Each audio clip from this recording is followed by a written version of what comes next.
Karibu ndugu mpenzi mtazamaji na msikilizaji wa kipindi chako pendwa cha Ujii Family TV. Karibu katika makala yako ya afya. Afya ni yangu, afya ni yako, afya ni yetu sote. Linda afya yako. Basi leo tunazungumzia nimekuletea makala ambayo inahusiana na mambo mazima, tunahusiana na magonjwa ya kiharusi au kwa jina la kitaalamu tunazungumzia stroke. Stroke au kiharusi ni nini? Hii ni hali ya hatari ambayo inahusisha ubongo. Hutokea pale ambapo damu haifiki kwenye ubongo, ama kwa sababu ya kuziba kwa mishipa au kupasuka kwa mishipa na damu kumwagika ndani ya ubongo. Dalili kuu za stroke ni kupooza ghafla upande mmoja wa mwili, kushindwa kuongea vizuri, kuona kwa shida au hata kupoteza fahamu. Kiharusi ni ugonjwa hatari zaidi, unahitaji wataalamu zaidi waweze kutusaidia.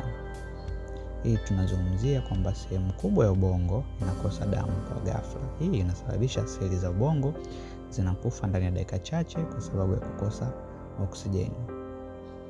Hivyo basi, kuna aina ngapi za kiharusi au stroke? Aina moja hapo inaitwa ischemic stroke, ambayo damu haifiki kwenye ubongo kwa sababu ya kuziba kwa mishipa, kwa maana damu inakosa oksijeni. Aina ya pili ni hemorrhagic stroke. Mishipa wa damu ubongoni kupasuka na damu kumwagika kwenye ubongo. Kwa hizo ni mojawapo. Sasa tujue dalili zake. Kwanza, dalili ni kupooza kwa ghafla upande mmoja wa mwili. Pia kutoelewa au kushindwa kuongea. Unaweza kupatwa na kizunguzungu kikali, kupoteza kuona upande mmoja, mtu kushindwa kutembea au kusimama. Njia ya haraka kugundua stroke. Kwanza tunazungumzia fast.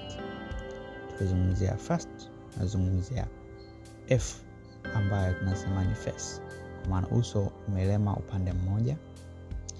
A au arm, anaweza kuinua mkono yote miwili,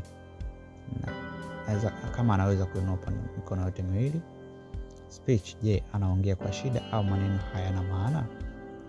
Time, piga simu ya dharura kwa haraka. Sasa tumgundua mgonjwa huyo, cha kwanza muangalie uso kama umeelemea upande mmoja, kama anaweza kuinua mikono yote miwili au mkono mmoja uweze, mguu mmoja uweze, au unaongea kwa shida au maneno hayatoki au hayaeleweki. Basi piga simu ya dharura uweze kusaidiwa na mgonjwa wako awe salama zaidi, kupata matibabu ambayo ataweza kusaidiwa awe salama. Nikukumbusha tusisahau kusubscribe, kulike, comment, kushare, kuturn notification kupata habari nzuri. Asante.